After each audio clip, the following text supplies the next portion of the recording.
Halo Sobat Sehat, perkenalkan kami dari kelompok 3 ingin mengajak kalian mempelajari sedikit tentang bencana alam akibat perubahan iklim.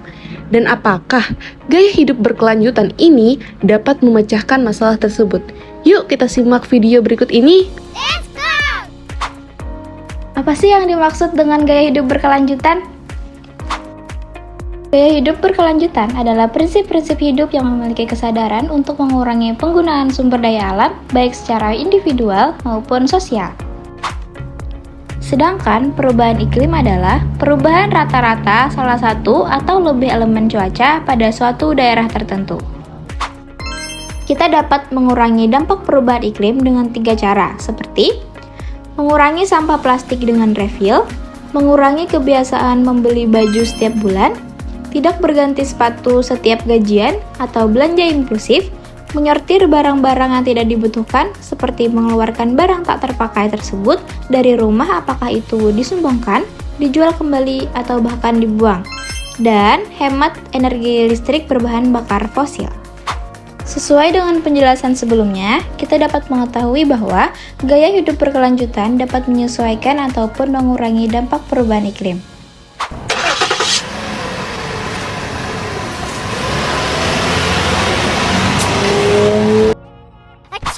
Yang pertama ada resiko kesehatan. Dampak perubahan iklim membahayakan kesehatan melalui polusi udara, penyakit, kejadian cuaca ekstrim, tekanan pada kesehatan mental, dan meningkatnya kelaparan dan gizi yang buruk. Yang kedua ada kemiskinan. Banjir yang melanda kawasan perkotaan merusak rumah dan kehidupan. Panas yang ekstrim menyebabkan manusia tidak dapat bekerja di luar ruangan, sehingga menyebabkan lapangan pekerjaan pada masyarakat menjadi menipis yang mengakibatkan meningkatnya angka kemiskinan. Yang ketiga ada perpindahan penduduk. Selama dekade tahun 2010 sampai 2019, kejadian yang disebabkan oleh cuaca ekstrim menyebabkan rata-rata sekitar 23,1 juta orang per tahun harus mengungsi. Kebanyakan pengungsi berasal dari wilayah yang rentan dan terdampak perubahan iklim yang ekstrim. Di nomor 4 ada kelangkaan pangan. Perubahan iklim dan peningkatan cuaca yang ekstrim adalah beberapa alasan meningkatnya kelaparan dan kondisi gizi buruk secara global. Sektor perikanan, pertanian, dan peternakan memungkinkan akan rusak atau menjadi kurang produktif untuk menghasilkan bahan pangan bagi penduduk dunia. Yang kelima, suhu bumi yang lebih panas. Suhu di permukaan bumi menjadi lebih panas atau meningkat dikarenakan semakin banyaknya konsentrasi gas rumah kaca di atmosfer bumi. Yang keenam adalah badai yang lebih keras. Ketika suhu bumi meningkat, lebih banyak uap yang terevaporasi yang memperburuk curah hujan yang ekstrim dan banjir, menyebabkan badai yang lebih merusak. Yang ketujuh, meningkatnya kekeringan. Perubahan iklim memperburuk kelangkaan air pada daerah-daerah yang mengalami tekanan berat akan ketersediaan air dan mengarah pada meningkatnya resiko kekeringan pertanian yang mempengaruhi produksi pangan, dan kekeringan juga menyebabkan kerusakan ekosistem baik darat, laut maupun sungai.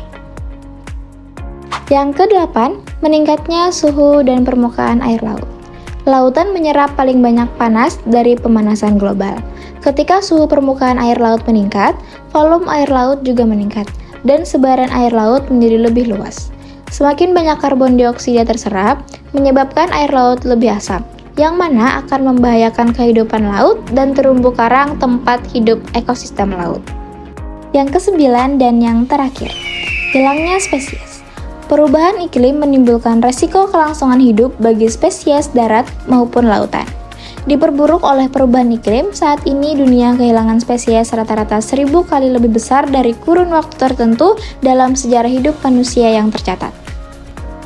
8 dari 10 orang masih bertanya-tanya, bagaimana sih cara kita memulai gaya hidup berkelanjutan? Gaya hidup berkelanjutan dapat kita mulai dari hal kecil yang bisa Sobat Sehat realisasikan di rumah masing-masing. Seperti yang pertama, mengurangi kendaraan pribadi yang dapat diganti dengan berjalan kaki, bersepeda, dan lebih memilih untuk menggunakan transportasi publik. Yang kedua, mengurangi penggunaan listrik yang berlebihan dengan cara mematikan barang-barang elektronik di rumah yang sudah tidak digunakan. Yang terakhir, kurangi penggunaan plastik sekali pakai. Kita dapat mengurangi memakai kembali atau mendaur ulang plastik yang telah kita pakai. Di samping itu, sobat sehat jangan lupa juga ya untuk selalu membuang sampah pada tempatnya dan mengganti plastik dengan eco bag.